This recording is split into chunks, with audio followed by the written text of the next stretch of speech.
Hello दोस्तों, हर हर महादेव। स्वागत है आप सभी का मेरे चैनल शिव पार्वती पर। तो दोस्तों, क्या आप भी प्रत्येक प्रदोष के दिन शिवालय में दीप लगाने जाते हैं?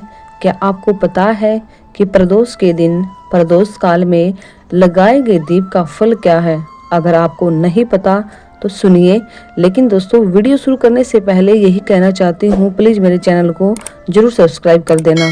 प्यारे भक्तों, प्रदोष के दिन लगाए गए दीप का आपको 5 स्थान पर फल मिलता है। आइए दोस्तों, जानते हैं इसके बारे में पूरी डिटेल से। दोस्तों, 5 स्थान में से पहला स्थान है जहां हमें प्रदोष के दीप का फल मिलता है।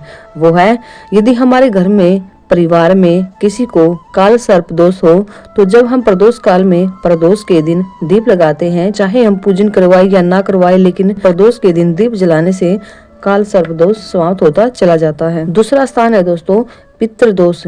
जब कोई पंडित जिसे हम अपना हाथ दिखवाते हैं या फिर वो हमारी कुंडली देखता है, तो वो कहता है कि आपके घर में पितृ दोष है। या कोई कहता है कि मेरे घर में सिर्फ बेटियां हैं, बेटा नहीं है। कोई कहता है कि मेरे घर में औलाद नहीं है, तो कहते हैं हमारे घर में पितृ दोष है, जिससे ऐसा हो रहा है। दोस्तों, यदि आप महादेव को मानते हो, 1 लोटा जल चढ़ाते हैं, शिव के मंदिर में पूजा आराधना करते हो, तो आपके घर में पितृ दोष हो ही नहीं सकता। फिर भी अगर आपको लगता है ना कि हमारे घर में पितृ दोष है, तो एक काम जरूर करना। प्रत्येक दिन अपने घर के मटके में से, जो रसोई घर में हो या आपके घर के हॉल में हो, उसमें से 1 लोटा जल भरकर शिव मंदिर में जाकर शिवलिंग पर समर्पित करना है। उसके बाद उसी जल को झेल कर किसी बर्तन में या फिर लोटे में ही उस जल को अपने घर ले आना। सबसे पहले अपने घर की चौखट पर यानी घर के बाहर उस जल को थोड़ा सा छींट लेना है। उसके बाद जब आप घर में प्रवेश कर जाओ, तो अपने घर में चारों ओर उस जल को छींटना प्रारंभ कर दो।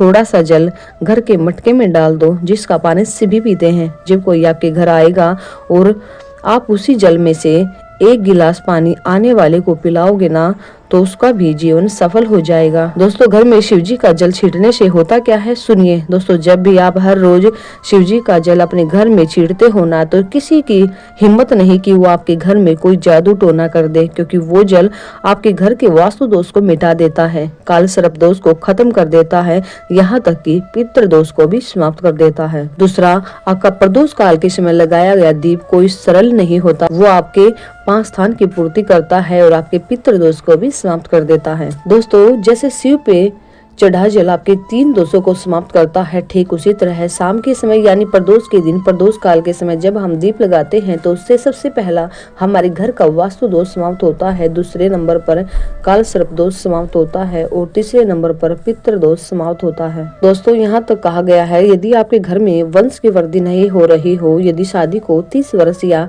इससे ऊपर भी क्यों ना हो गए हो, लेकिन संतान की प्राप्ति नहीं हुई हो, टेस्ट ऑफ बेबी यानी IVF भी करवा लिया हो और डॉक्टरों ने कह दिया हो कि आपको संतान नहीं हो सकती, तब आखिरी में एक काम करना चालू कर दो। आपको करना क्या है दोस्तों, बिल्कुल ध्यान से समझना है, ताकि आप भी बहुत जल्द माँ बन सको और डॉक्टरों की रिपोर्ट को भी झूठी साबित कर सको।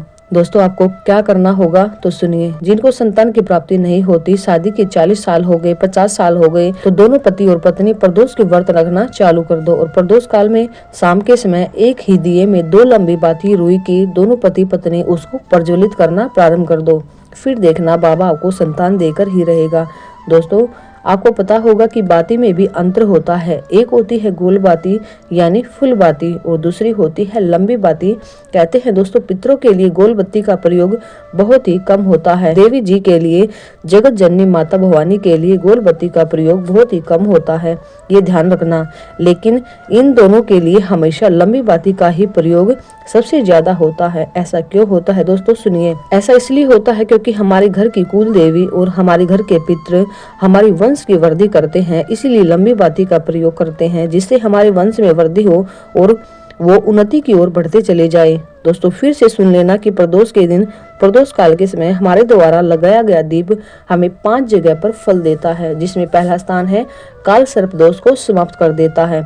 दूसरा, हमारे पितृ दोष को समाप्त कर देता है। तीसरा, हमारे घर के वास्तु दोष को समाप्त कर देता है। जब आप नया घर बनवाते हो, तो आप वास्तुशास्त्र के अनुसार ही नक्शा बनवाते हो, घर की सीढ़ियां बनवाते हो तो भी वास्तु के अनुसार ही बनवाते हो कि किस दिशा में सही रहता है, तो भी आपके घर में शांति नहीं रहती, रोज घर में कलह रहती है, तो समझ जाना कि आपके घर में वास्तु दोष है।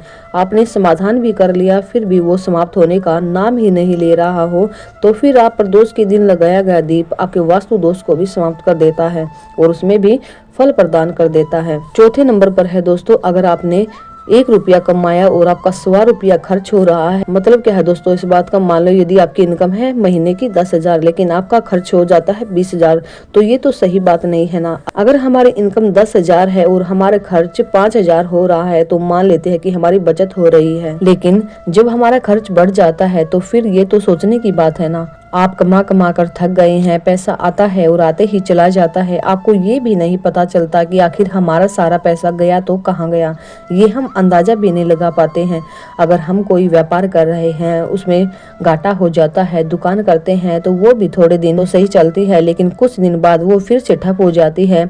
मतलब क्या है ना दोस्तों, हमारा कोई भी कार्य सफल नहीं हो पाता, चाहे हम लाख गुना मेहनत कर ले लेकिन फिर भी हमारा कार्य अच्छे से नहीं चल पाता। तो उस समय आपने जो प्रदोष काल में दीप लगाया है ना, तो इसका फल ऐसे समय में ही मिलता है और आपके कार्य में इतनी उन्नति देता है कि फिर आपको पीछे देखने की जरूरत ही नहीं पड़ती, क्योंकि इससे आपका व्यापार दुकान दिनों दिन उन्नति करने लगता है। दोस्तों अब मैं आपको बताऊंगी कि 5वें नंबर पर प्रदोष काल का लगाया दीप कहाँ फल देता है।